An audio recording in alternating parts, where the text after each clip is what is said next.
Welcome, everyone, and especially to you, our Curious Minds viewers. Great to have you with us for this deep dive. Glad to be here. And of course, you can always find more explorations like this over on the Curious Minds YouTube channel. Definitely check it out. So today we're tackling, well, a really significant question.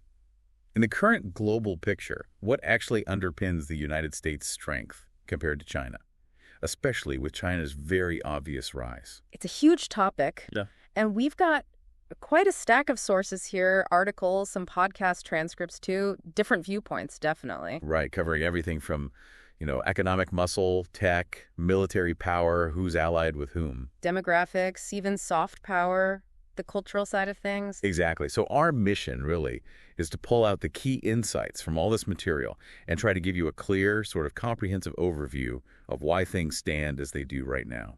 Yeah, and it's interesting as you look through these different takes, certain foundational elements of U.S. power keep coming up. Should we start with the economy? That always seems central. Makes sense. The big one seems to be the U.S. dollar. Absolutely. It's still the world's primary reserve currency. What is it, over 60% of global reserves? That's not just inertia. It's structural, right.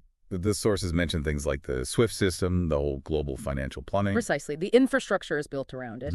U.S.-led financial systems, the web of banking relationships for trade. It makes it really hard for an alternative like the yuan to just step in, even with China's economy being so large. Okay, so that's the institutional side. But what about, everyday economics?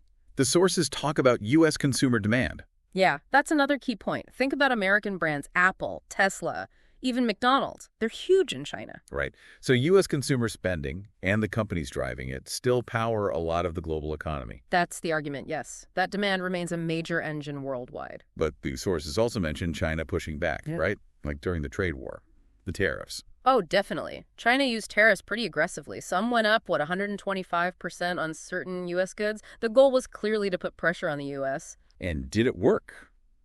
The sources seem to suggest it had consequences. Higher prices, potentially, for Americans. For sure. Things like, Christmas lights, iPhones, industrial parts, the cost could go up. There was real concern about it dragging down U.S. growth, maybe even risking a recession. But then the effectiveness question comes up. How much did it really hurt? Some sources suggest Chinese companies found ways around the tariffs. How? Like shipping through other countries? Exactly. Rerouting goods, which would mean the U.S. wouldn't collect as much tariff revenue as expected, and the impact gets diluted. Okay. And what about other financial weapons China might have? Could they just dump U.S. debt or mess with their currency? Well, the sources explore that, but argued those options are tricky for China, too, if they devalue the yuan too much. Imports get expensive for them, and capital might flow out. Right, and if they sell off lots of U.S. Treasury bonds, that could actually push the yuan's value up. Which hurts their own exports. So it's not straightforward. Not at all. It's a delicate balance for Beijing. Their financial tools have limits and potential blowback. Okay, interesting. That gives us a pretty good handle on the economic dynamics. What about technology and innovation? That feels like another major battleground. Absolutely. And here, the narrative in the sources often points to a U.S. edge, particularly in foundational innovation. You mean companies like OpenAI, Google, SpaceX, NVIDIA? Yeah. The ones really pushing the envelope? Exactly, those kinds of names. The argument isn't that China can't build things quickly. They clearly can, and very impressively. Right. Infrastructure, scaling up tech. Yeah. But the distinction made is often between that rapid development and fundamental invention. The U.S. is frequently portrayed as the primary inventor, especially in really critical areas. Like semiconductors. That comes up a lot. Semiconductors are key. The sources emphasize that the U.S. and its allies, including Taiwan, of course, still control the production of the most advanced chips. That's a huge strategic advantage. And the U.S. is trying to bolster that with things like the CHEPS Act, right? Bringing manufacturing back onshore. Precisely. It's a direct response, an effort to reshore that critical production, recognizing how vital it is for the economy and, frankly, national security. And patents. Do they still lean heavily U.S.? The sources suggest yes. The sheer volume of globally significant patents originating in the U.S. still points to that ongoing innovative capacity. Okay, let's shift gears again. Military power. This seems less ambiguous in the sources. Yes. Numerically, the picture is pretty stark. The U.S. military budget isn't just bigger than China's. It's bigger than, the next 10 countries combined, right? That's the figure often cited. It provides an enormous resource advantage, obviously. And it's not just the money, it's the footprint. The U.S. has bases everywhere. Over 750 overseas bases, according to the sources. That facilitates a global power projection capability that China, with its more regional military focus, just doesn't match currently. Then there's the tech side of the military, the nuclear triad. Land, air, and sea-based nuclear deterrence, yeah. Plus, highly advanced special forces, significant cyber warfare capabilities, and increasingly AI-driven military tech. The U.S. is seen as maintaining a lead in these sophisticated areas. Got it. Now, what about friends? Alliances seem to be a recurring theme. A very important one. The sources consistently highlight the U.S. network of alliances as a major strategic asset. It's not just NATO. I mean, partnerships in Asia, too. Yeah. Japan, South Korea, Australia. And the QUAD group, with India becoming increasingly important, it's described sometimes as networked power, a collective strength. How does China compare on that front? Well, their network is much smaller. Key partners, yes, like Russia and Iran are mentioned, but it doesn't have the same breadth or depth as the U.S. system. And how do the neighbors feel? In Asia, specifically. That's revealing. Sources mention countries like Vietnam, the Philippines.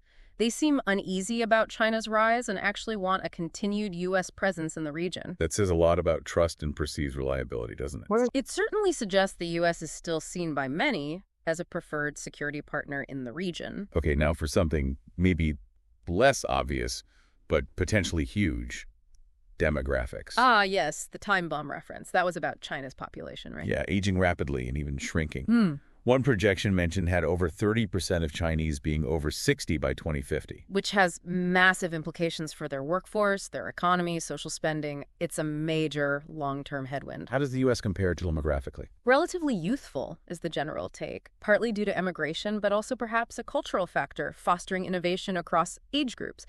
It suggests more dynamism in the workforce long-term. And that links to universities too, right? Attracting talent. Absolutely. The soft power of U.S. universities is significant. They draw top talent from everywhere, including China. The fact that many bright Chinese students might prefer Harvard over Peking University. That's a powerful indicator. It really is. It maintains that innovative edge. Which brings us neatly to soft power more broadly. Hollywood, Silicon Valley, Wall Street, does that still hold sway? The sources argue strongly that it does. That cultural pull, the tech innovation, the financial influence, they create this less tangible but still potent form of global power. Is it linked to values, freedom, choice, things like that? That's a core argument. While authoritarianism might seem efficient, its global appeal is limited. The U.S., for all its flaws, champions values like free speech and individual choice that resonate widely. Like the example of TikTok running on an American iPhone. Exactly. Or the university preference we just mentioned. These things illustrate that pervasive cultural and technological influence. What about resources? Yeah. Energy specifically. That used to be a U.S. vulnerability. It's shifted dramatically. The sources point to U.S. energy independence, Right. largely thanks to fracking initially, and now growing renewables. So less reliance on Middle Eastern oil. Much less, which contrasts sharply with China's situation.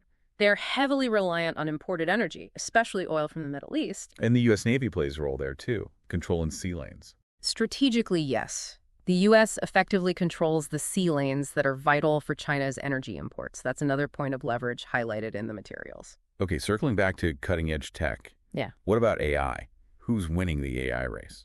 Well, winning is maybe strong, but the sources currently position U.S. companies OpenAI, Anthropic, Google DeepMind as being in the lead in terms of development. What gives the U.S. the edge there?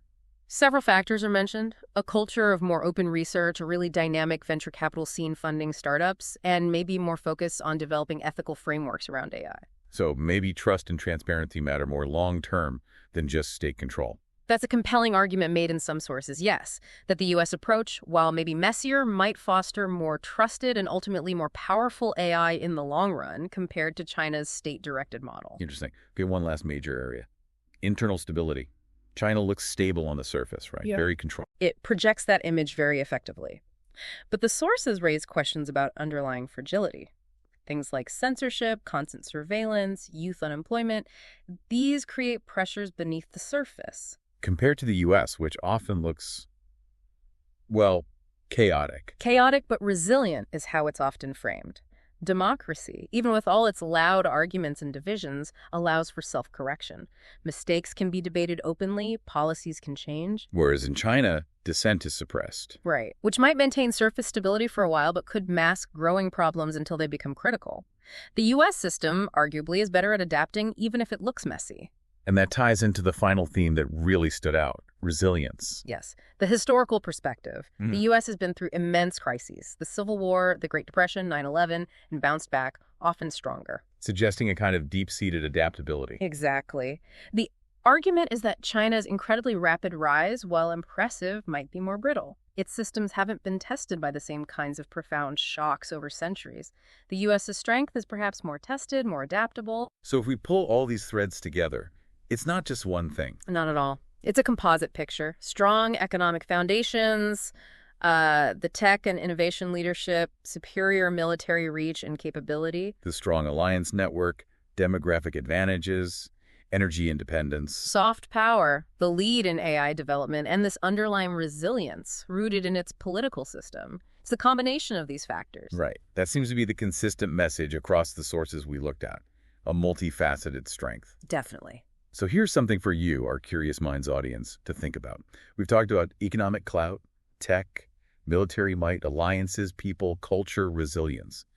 Looking ahead, which single factor or maybe combination of factors do you believe will be the most decisive in shaping the U.S.-China relationship and the global balance of power in the long run? It's the multi-trillion-dollar question, really. Lots to mull over there. Absolutely. Well, thanks for joining us for this deep dive today. If you found this breakdown useful and you want more explorations of complex global topics, please do like this video and subscribe to the Curious Minds YouTube channel. We'd appreciate the support. We'll see you next time for another in-depth discussion.